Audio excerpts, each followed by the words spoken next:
Welcome to From Home to Hustle. I'm Kelly Campbell, and I'm passionate about sharing stories of incredible stay-at-home moms who are building businesses and creating income from home.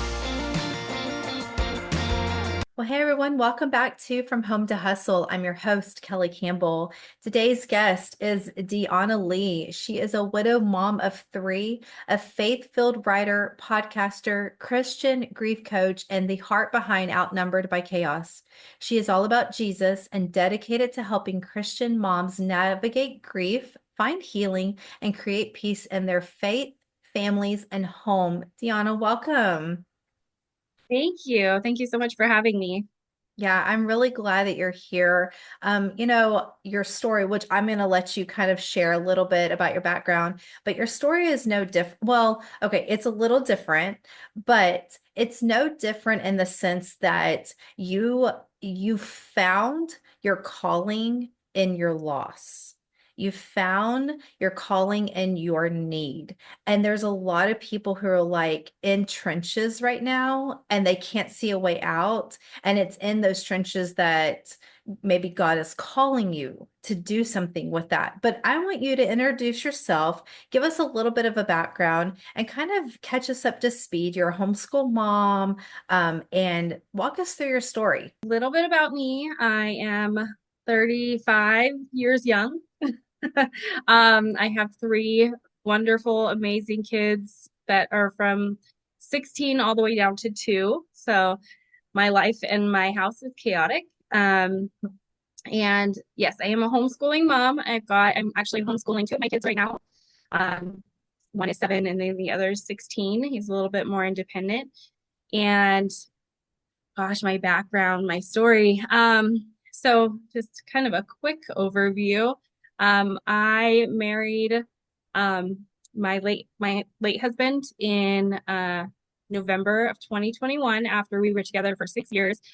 We had just a beautiful wedding, absolutely gorgeous. It was everything we ever dreamed it would be. Our family and friends were there. We had the best time. Got pregnant very quickly. God surprised us with a wonderful little boy. That's my little 2-year-old now.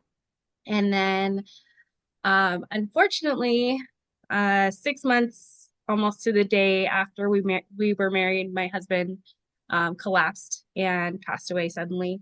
And it kind of just threw my life into a blender, you could say.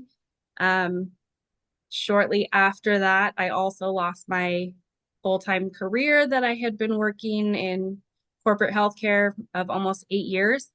And God told me to sit down.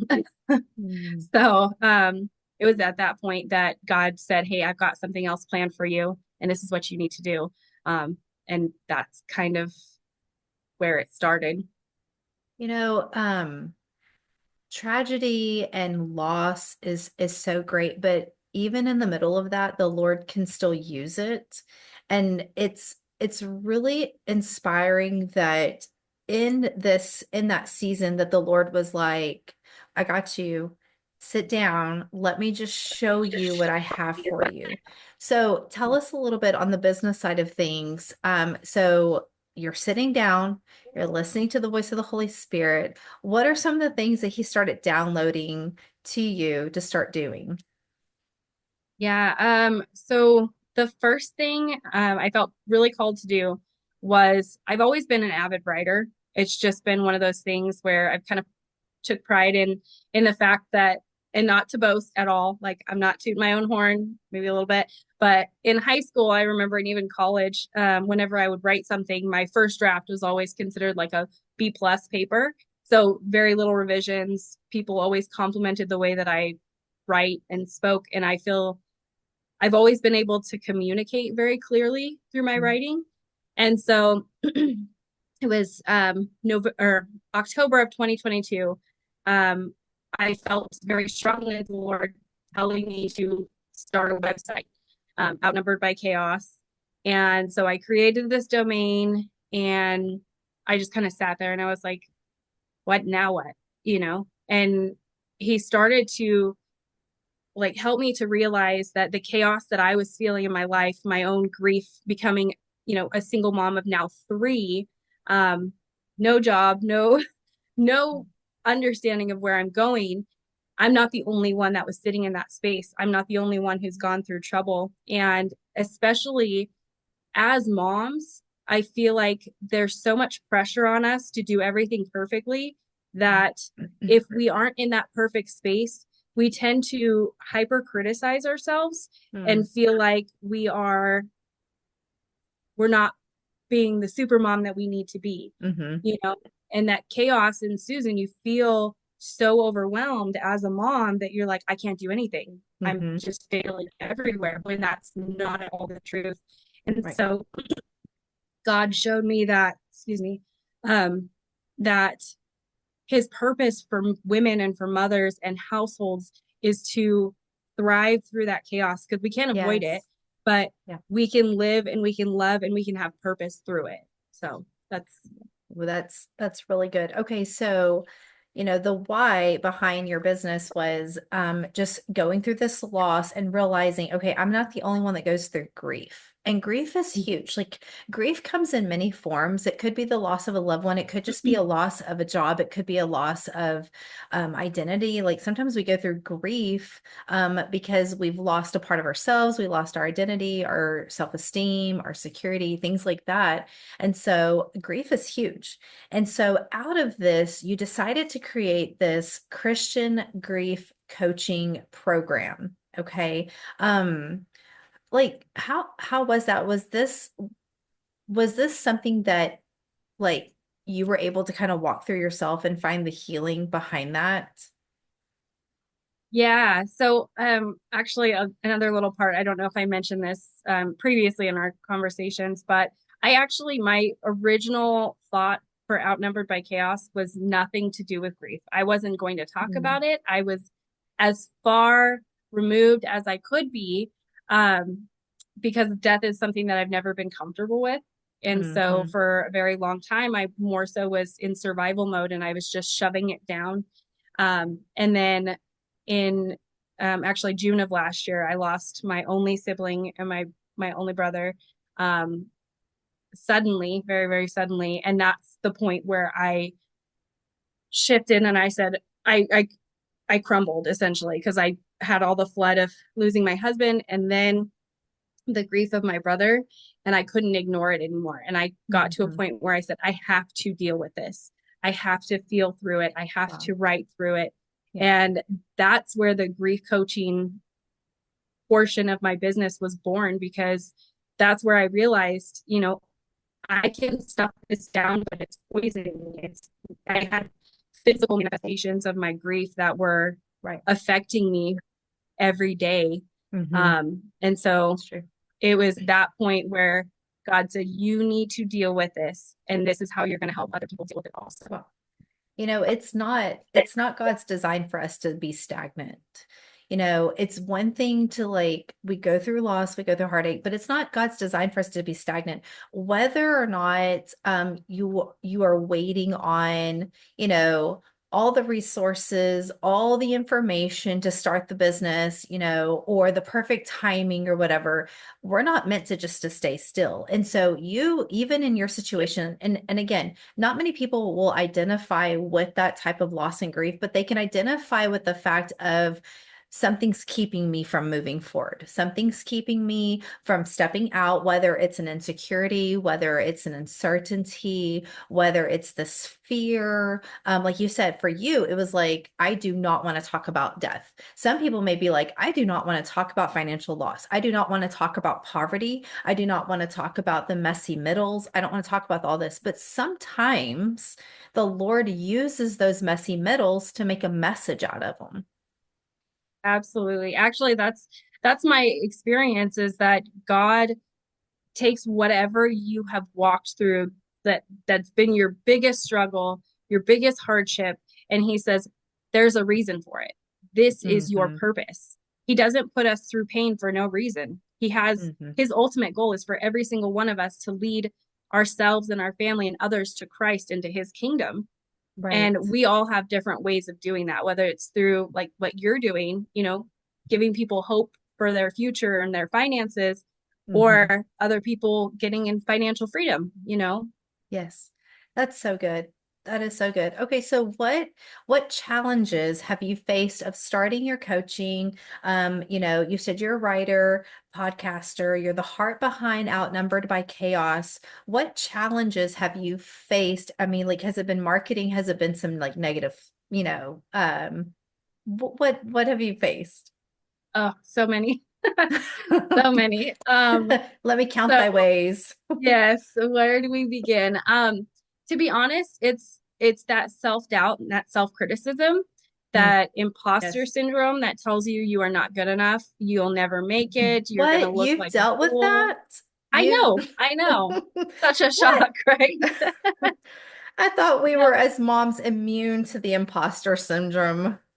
no, that's the thing. And the craziest part is I thought for the longest time I was the only one who dealt with imposter syndrome. I didn't know that there was like a Everybody I whole know that has dealt with it says the same thing. I felt like I was alone. I felt like I was the only a girl. I have dealt with the imposter syndrome.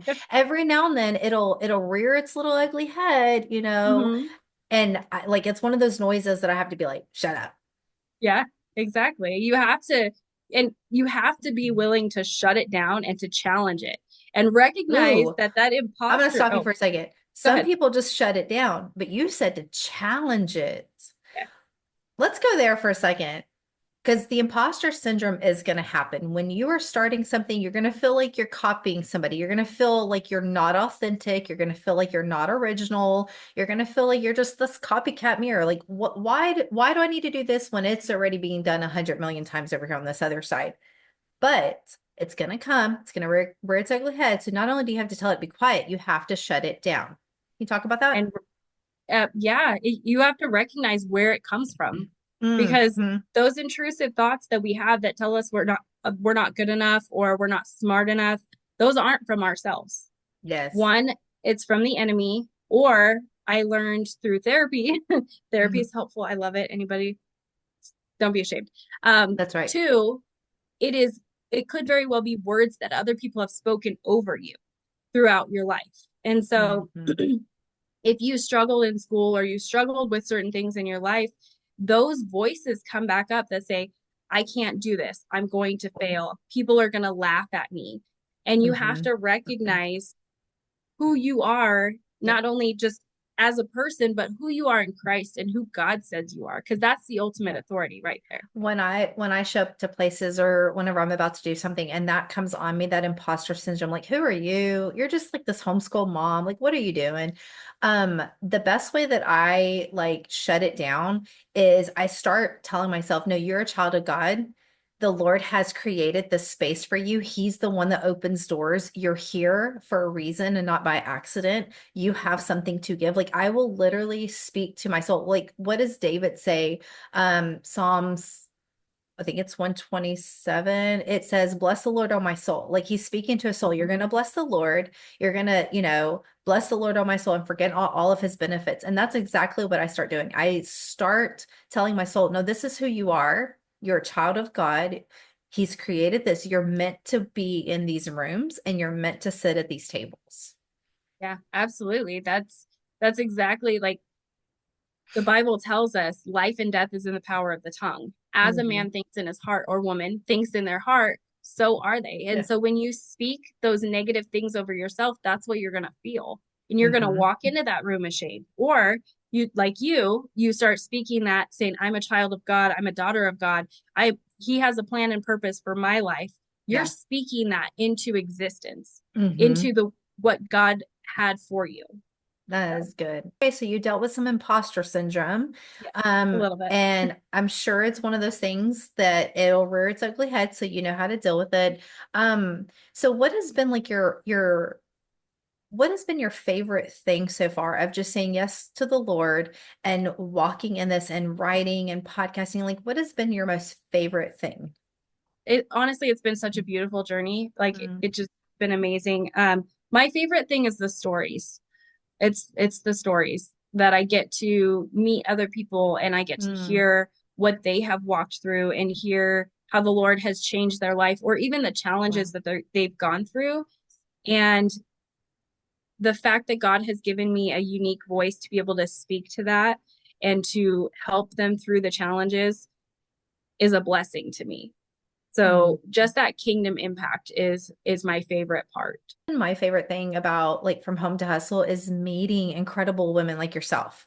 Just these women, like these every day behind the scenes, serving their families in their homes, just pouring themselves out and then like listening to them, realizing that their like capacity is so limitless. Like Mm-hmm. like as moms, we feel depleted a lot of the times, right? We by the end of the day, I'm done. Like 8 o'clock comes and I'm done. I was actually talking to somebody for this podcast not too long ago, and they have like this bedtime alarm. And I'm like, I need a bedtime alarm. So I literally have a bedtime alarm now, and it goes off about 8:30, and it's kind of like peace out family. So we go through a lot, but I realize that these moms who are saying yes to the call of God on their life to serve their families and like start businesses for the kingdom of God, their capacity is huge. And Mm-hmm. that has been one of my favorite things is to partner and to meet other women. I'm Italian. Can you tell? I talk with my hands. I love it. Like it's like pieces of bread in my hand ready to be dipped. Let's see. There It's we go. okay. I'll take that. Um, that's you're like, that's fine. Um, and so that's been my favorite thing is like these moms who are tired or maybe burned out with schoolwork and chores and kids and raising kids and doing all these things. It's like there's still this element of supernatural strength and perseverance in them to like do the things that God's called them to do and say yes and doing it with a spirit of excellence. Yes, absolutely. That's so I have a bedtime alarm too. It's the best thing in the It's world. a I'll just say thing that. now. Yes. It's Yes. a thing. Yes. Oh Otherwise you my forget to go to bed. I mean, and then you have to pour into yourself first gosh. before you can Yes. pour into anybody else. But I think that's Mhm. the thing is that, you know, as women of God, we have a special like one we have that nurturing sense, right? Hmm. And We sometimes we do. forget to nurture ourselves, but Yeah. when we do, God is like, hey, take that rest day, take that moment to sit with your child or the extra hour, on spelling or whatever it is that we're feeling called to do in that moment, Hmm. or the extra hour to write. He's the one that gives us that power to just soar beyond what we can imagine. Like Hmm. that's the most amazing thing about God is that when we feel weak, he is our strength. Yeah. That is so, so good. Okay. We're almost out of time, but I have a question really quick. Okay. So when you started your grief coaching, um, how did you market that? How did you, I mean, was this word of mouth, social media, ads? What did you do? Primarily, I'm still in the process of figuring out all of my marketing because um, SEO has been my primary focus. So, Hmm. really Yeah. getting my website ranking on Google, And what making does sure, SEO mean? oh, sorry, No, search you're engine good. optimization. Yes. So, making sure that my website is formatted correctly for Google, for the other search engines, and that people can Yes. find me through those certain Yeah, searches. that's important. Yeah. And then I really highlight the Facebook groups. So getting into the widows groups, the grief groups, even just the Christian mothers groups, so that I can answer some of the questions that they have and provide Yeah, the that's good. resources that I have. I highly recommend using social media as a platform. I know that that may feel foreign. I still don't really love it. I think it's because it's my age, but I have noticed that it is like an untapped resource when you're hitting the right pages and connecting with the right people. It really Mm-hmm. does go a long way. I love that. Okay. What's one piece of advice would you give moms who want to start, whether it's a coaching business or I mean, even if it's a cleaning company, anything, what would be your piece of advice for them? Do it afraid. Hmm. Um, that honestly, it's scary when you first start out and you feel like that imposter. You feel like, somebody's going to laugh at you or you're going to fail. But the reality is that God is calling you to this for a Yeah. reason. And He is going to do so many amazing things beyond our wildest imagination when we step out in that faith. So do it afraid. Hmm. Yeah, you're not the first person that said that on the channel. I Really. mean, it's a real thing to do it afraid. I know I saw something not too long ago and they were just kind of like, basically it was the opposite. Like, don't do things afraid. Like, that's not godly and that's not. And I'm thinking to myself, but we're human and we are going to be afraid to do something. We're going to be afraid to start telling people, hey, I started this business, and we're going to be afraid to start posting it. We're going to be afraid to start calling people and marketing, but it's a hurdle. Look at your Uh-huh. what you're afraid of as a hurdle um towards the finish line. Yeah, absolutely. And that's the reality is that you can't get anywhere, you can't grow until you're willing to stretch yourself. And it's a little bit Hmm. scary and it's a little bit hard and sometimes it hurts, but that's where you learn, that's where you Yeah, grow, and that's where you become who you want to be and who God that is calling. is good. You cannot grow until you stretch yourself. Okay, so how can my viewers find you? I have my website. It's outnumberedbychaos.com. They can also find me on Facebook under Dionna Lee or Outnumbered by Chaos. And I'm on Pinterest. Oh, So awesome. yeah, Awesome. I will be able to put all your social links in the notes below in the description. Okay, one last question. Is your house clean or messy right now? so messy. So messy. And I'm okay with it. Right? I love that. You're okay with it. I know, because there's a difference between like filthy and messy. Mhm. Messy's okay. Messy's Yes. good. Yes. Messy says that my toddler is having the best time of his life right now. Oh my So gosh, seriously. Seriously. Oh, I remember those days. But I don't have toddlers anymore. I have Mhm. my youngest is 11, and sometimes it looks like a toddler came through because she's very artsy. And so you can see, oh, Davina was there. Davina was there. Oh, Davina was there. And it's like, girl, clean up after you're done. She'll have at least 12 spots of where she's been all day long. My daughter is like that. She's very artistic. She's 7 and you can just see her little trail thought patterns all over. I wish I had some advice to give of what to do with that, but other than, hey, you need to clean up. Your dad's on your way on his way home. Like, let's go. Dad blitz. Can I share one little piece of advice that I Absolutely. recommend? Let it go. Yes, Right. you can teach your children to clean up after themselves, which comes in time and maturity, Hmm. but the reality is fostering that creativity and that Hmm. positivity in themselves is more important than having a clean house because your house will be clean eventually, but they'll be gone. It's So, true. It's true. I agree with that actually. I mean, as much as like the mess really like I love her yeah. creativity. I mean, she's, creating these little things and I get so like surprised like Mhm. you did that? It wasn't your oldest sister? Not to be ugly. Yeah. No. Well, Deanna, thank you so much. And guys, remember to let your light shine before all men that they may see your good works and glorify your Father who is in heaven. Until next time, be blessed.